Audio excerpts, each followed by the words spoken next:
Welcome to the third video in the Outdoor Women Lead series, a collaborative project between Women for Healthy Rural Living and Maine Outdoor School.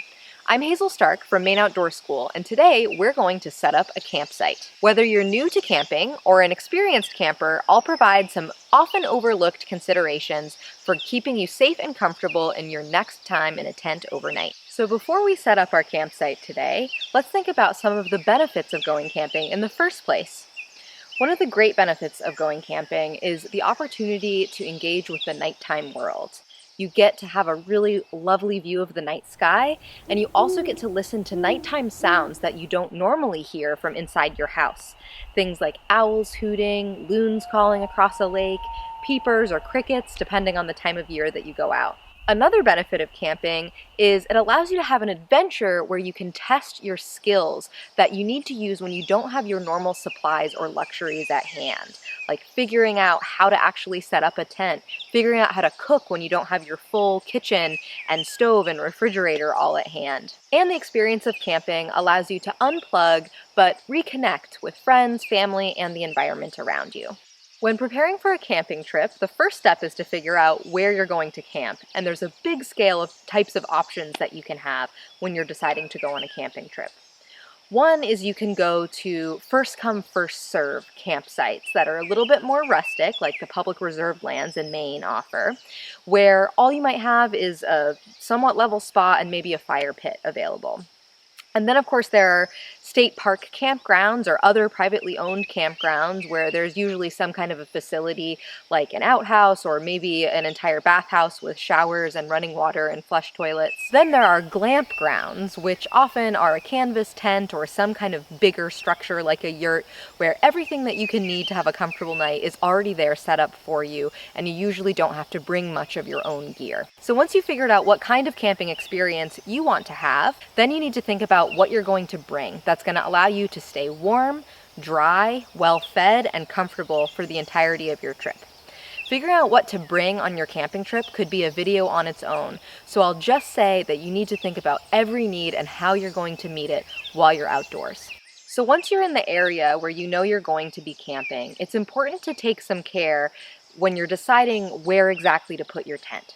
So the first things to consider is you want a spot that is level and smooth to put your tent down on. Level because you don't want any water pooling underneath, and you also don't want to be crunched up in an uncomfortable position or rolling to the walls of your tent in the middle of the night while you're sleeping.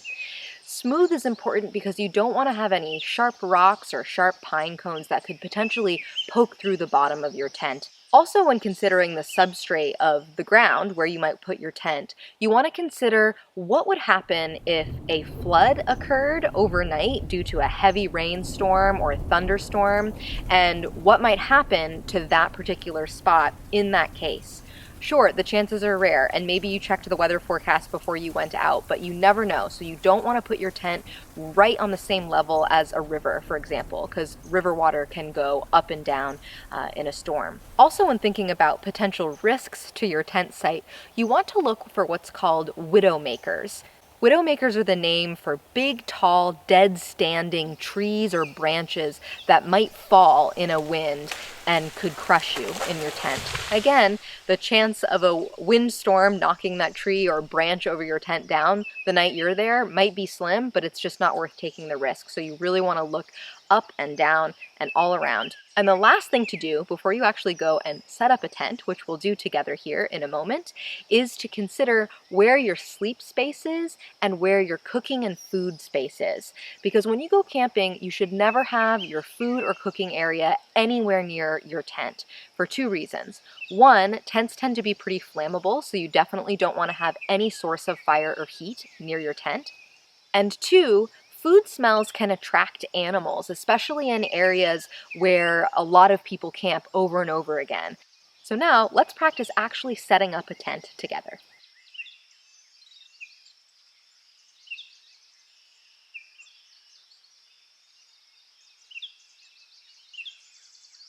As you can see, it can be really helpful to have someone else help you set up a tent because you're managing poles on opposite sides and helping you pop up the tent can be really great to have an extra set of hands.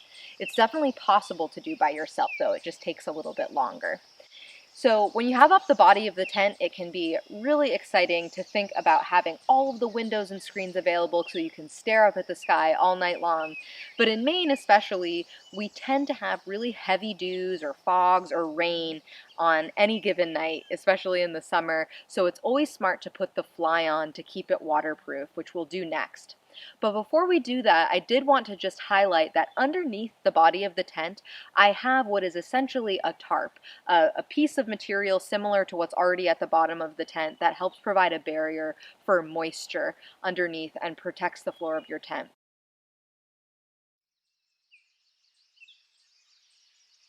You'll notice on most tents there are little Velcro tabs underneath the fly that help connect the fly to the poles of the tent. It's a really good idea to actually use them because it prevents the fly from bagging out, which could cause pooling if it rains or something like that. So we got the fly on and Velcroed it to the poles, but you'll notice that it's still a little bit saggy and baggy. That means it's going to blow a lot in the wind and might have rain pool up on it. So the last step with your tent setup is to make sure that you tighten up every single corner of the fly so it's really taut. So that's nice to do with a friend too, because you can stand on opposite corners, count off, and then tighten off the corners at the same time. 1, 2, 3. 1, 2, 3. So you'll notice that this tent has these little air vents, which are a really good thing to use because it allows air to flow in and out of the tent. So even if it's pouring rain, it stays dry in the tent, but air can still move in and out. So if you're in there breathing, it's not going to cause any condensation on the inside of the tent. So there we have our tent all set up, a lot more tight, really apt to shed rain and be really resistant in the wind as well. A tool that's really helpful to have when setting up a tent is a hatchet. You can also use a mallet, but a hatchet using the back side of it helps you to really drive in the stakes at the corner of your tent. Staking down a tent is important because it helps keep everything tight and rainproof. It also prevents wind from blowing it over or away if you're not in the tent. So that's really important. It can be really tempting to want to just use your foot to drive the stakes into the ground, but that can bend the stakes, which isn't good for the longevity of your whole tent setup. Another great use of a hatchet, of course, is to make small kindling so that you can start your fire easier. So first, a couple tips about tent etiquette. The first is to keep your shoes out of your tent. You don't want to just step in with your outdoor shoes into your tent because you can cause some harm on the bottom of your tent with whatever gravel you might have picked up. You also just end up with a wet and messy interior. The other bit of tent etiquette is to never bring any food or anything that smells, like certain lotions or other toiletries, and certainly no food, even if it's well packaged, into your tent. That's because strong smells can attract wildlife, and you definitely do not want to wake up to a squirrel chewing through your tent wall in the middle of the night. So you might be wondering, what do I do with the food that I have with me? And there's a couple of things to consider. One is if you have a vehicle with you that you can lock your food and toiletries in, you can certainly put your food into that, assuming the place that you're camping allows that. There are some places, especially on the West Coast, that have things like bear boxes that are a little bit more secure than your car where you can keep things. Here in Maine, we're usually good with just locking any food or other strongly scented items into a vehicle. But what if you're camping in a place where you don't have a vehicle with you? I do a lot of canoe camping and even backpacking where I don't have a vehicle anywhere nearby, so I need to set up what's called a bear hang, which I'll show you how to do next. So the goal of a bear hang is to get any of your food or other strongly scented items up and away from an area where a bear could reach. So a really good spot is out on a strong living limb of a tree, far away from the trunk of the tree, because of course bears can climb trees, so you don't want it right up close to the trunk.